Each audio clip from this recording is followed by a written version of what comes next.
ఈ అసలైన వనరులు ఉన్నాయే, అవి భౌతిక వనరులు కావచ్చు, లిఖిత వనరులు కావచ్చు, అలిఖిత వనరులు కావచ్చు, గౌణ వనరులు కావచ్చు. వీటిని పాఠం చెప్పేటప్పుడు ఏ సందర్భాలలో ఉపయోగించవచ్చు? ఉపయోగించు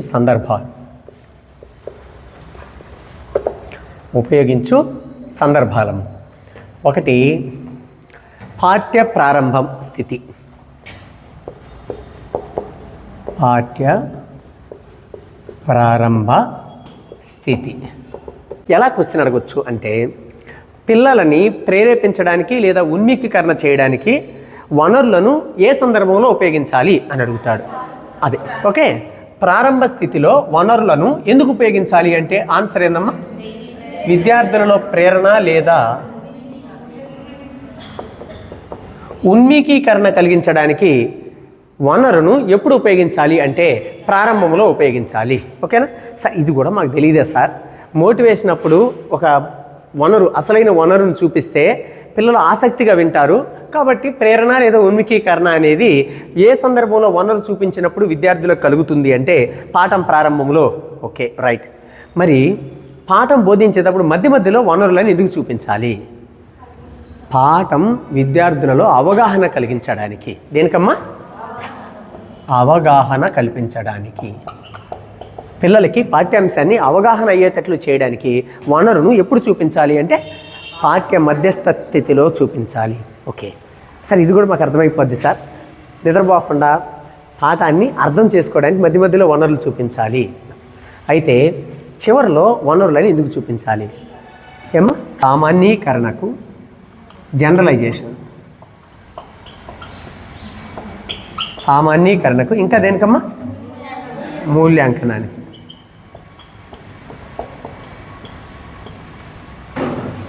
ఓకే, సామాన్యీకరణకు, మూల్యాంకనానికి వనరులను మనం ఎప్పుడు ఉపయోగించాలి అంటే పాఠం చివర ఉపయోగించాలి. అర్థమవుతుందా? క్లియర్.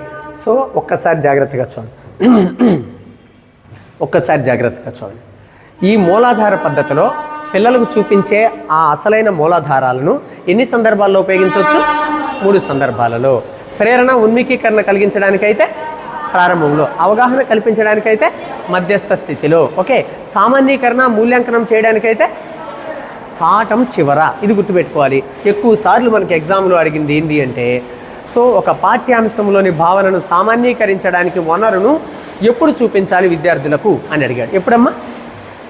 పాఠం చివరలో.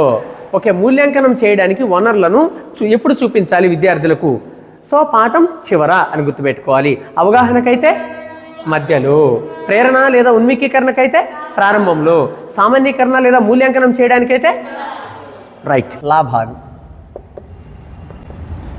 సంస్కృతి సాంప్రదాయాలు తెలుసుకోవడానికి ఈ పద్ధతి ఉపయోగపడుతుంది. ఈ వనరులు ఉపయోగపడతాయి. ఒకటి. రెండోది చూడండి నాన్న, ఇంకొక మెరిట్ చూడండి. ఈ యొక్క అసలైన మూలాధారాలను ఉపయోగించి బోధించే మూలాధార పద్ధతి యొక్క ఉపయోగాలు చూడండి. రైట్. పిల్లవాడిలో ఇలాంటి ఆయుధాలు లేదా నాణ్యాలు లేదా పనిముట్లు ఆ రోజుల్లో వాడినటువంటి కోట దగ్గరకు తీసుకోవడం అట్లా చెప్తే పిల్లలలో ఆసక్తి పెరుగుతుందా పెరగదా? స్మృతి పెరుగుతుందా పెరగదా? సో ఆసక్తి, స్మృతి పెరుగుతుంది. ఇంకోసారి పిల్లలకి ఇదిగో అశోకుడి యొక్క కత్తి 20 కేజీలు బరువు ఉంటుంది అని చెప్పినప్పుడు పిల్లలు, ముఖ్యంగా హై స్కూల్లో ఉండే పిల్లలు ఒకరొకరు చూసుకొని 2 కేజీలు బరువు ఉండేదాన్నే మనం ఎత్తలేము, 20 కేజీలు బరువు ఉండేదాన్ని తీసుకొని యుద్ధం చేశాడంట ఆయన, మనం నమ్మాలా వీళ్ళు చెప్తే అని చెప్పి కిండలు చేసుకునే అవకాశం ఉంటుంది.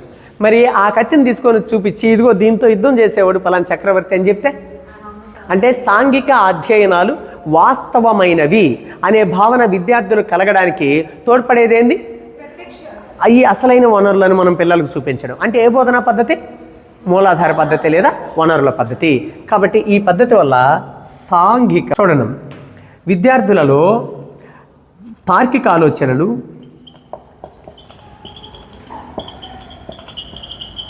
విమర్శనాత్మక ఆలోచనలు,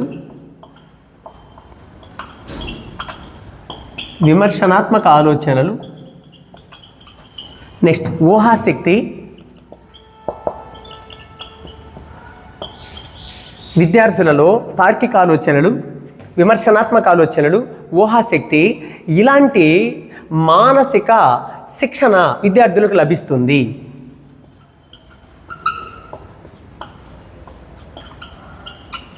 మానసిక శిక్షణ విద్యార్థులకు లభిస్తుంది అంటే చూడండి, విద్యార్థులలో పరిశోధన దృక్పథం అంటే కొత్త కొత్త విషయాలను తెలుసుకోవాలనే పరిశోధన ఏర్పడడానికి తోడ్పడేటటువంటి పద్ధతి ఏది అని అంటే ఆన్సర్ ఏందమ్మా?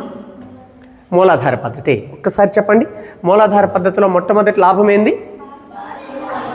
ఓకేనా, మన దేశ సంస్కృతి సాంప్రదాయాలు పిల్లలకి తెలియజేస్తాయి ఆ అసలైన వనరులు. నెక్స్ట్, పిల్లవాడిలో ఆసక్తి స్మృతి పెరుగుతుంది. నెక్స్ట్, ఈ సోషల్ స్టడీస్లో ఉండే ఈ చరిత్రకు సంబంధించిన అంశాల్లో ఉండే ఇవన్నీ కూడా నిజమైనవి అనే అభిప్రాయం పిల్లవాడికి ఏర్పడుతుంది. నెక్స్ట్, తార్కిక ఆలోచనలు, విమర్శనాత్మక ఆలోచనలు, ఊహాశక్తి అభివృద్ధి చెందుతాయి. నెక్స్ట్, సో ఇవి పిల్లవాడిలో భవిష్యత్తు పైన నమ్మకాన్ని, మరి గతం పైన ఒక నమ్మకాన్ని, భవిష్యత్తు పైన ఊహాశక్తిని పెంచి వాడు కూడా ఇంకా ఏమన్నా దొరుకుతాయేమో అనేటటువంటి ఒక పరిశోధన తత్వాన్ని, అభిప్రాయాన్ని విద్యార్థులలో పెంపొందించడానికి ఈ అసలైనటువంటి వనరులు ఉపయోగపడతాయి. ఇవి దీంట్లో ఉండేటటువంటి మెరిట్స్. మరి ఈ పద్ధతిలో ఉండే లోపాలేంది? అసలైన వనరులు లభించడం కష్టం. Very good. నెక్స్ట్, మరి పిల్లల్ని కాకతీయుల గురించి చెప్పాలంటే అడిగి తీసుకొని పోవాలా? వరంగల్కి తీసుకొని పోవాలన్నమాట. పాను రాను గాలిలో పోగలం మనమా? ఖర్చుతో కూడుకున్నవి. కాబట్టి ఈ అసలైన వనరులను ఉపయోగించి పాఠం చెప్పడం ఖర్చుతో కూడుకున్నది. అర్థమవుతుందా? ఖర్చుతో కూడుకున్నటువంటిది. నెక్స్ట్, జాగ్రత్తగా చూడండి, సమయం ఎక్కువ పట్టద్దా తక్కువ పట్టద్దా? కాలయాపనతో కూడినటువంటిది. శుద్ధంగా బొమ్మ గీసో, మ్యాప్ చూపించో, కాకతీయుల గురించి చెప్తే 1 గంటలో అయిపోయే పాఠాన్ని మనం 3 రోజులు పోయి రావాలన్నమాట, వరంగల్ కోట దాకా పోయి రావడానికి. కాబట్టి కాలయాపనతో కూడినది. అర్థమైందా? అంటే టైం వేస్ట్ అవుతుంది, డబ్బులు వేస్ట్ అయిపోతాయి, అవి లభించడం కష్టం. ఒకవేళ లభించినవి పో, లిఖిత వనరులు లభిస్తే కొన్ని తమిళంలో ఉంటాయి, కొన్ని మలయాళంలో ఉంటాయి, కొన్ని కన్నడంలో ఉంటాయి, ఎక్కువ సంస్కృతంలో ఉంటాయి. అవన్నీ మన నెల్లూరులో పాఠం చెప్పే సోషల్ ఎవరికి తెలిసి ఉంటుందా? కాబట్టి ఉపాధ్యాయునికి వివిధ భాషలలో లభించేటటువంటి లిఖిత వనరులకు బోధించాలంటే, తెలియచేయాలంటే భాషాపరమైనటువంటి సమస్యలు ఉపాధ్యాయుడికి ఉంటాయి.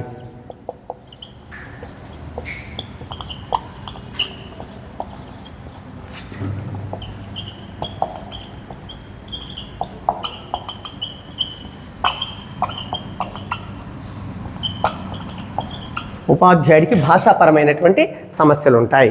సో లోపాలు ఒకసారి చూడండి, అసలైన వనరులు దొరకవు, వాటిని లభించేటట్లు చేసుకోవాలంటే ఖర్చుతో కూడుకున్నది, చాలా టైం పడుతుంది. అదేవిధంగా వివిధ భాషలలో లభించేటటువంటి లిఖిత వనరులను బోధించాలన్నా, దాన్ని విద్యార్థులకు తెలియచేయాలన్నా ఉపాధ్యాయునికి భాషాపరమైనటువంటి సమస్యలు ఉంటాయి. ఇవి దీంట్లో ఉండేటటువంటి లోపాలు. ఓకే.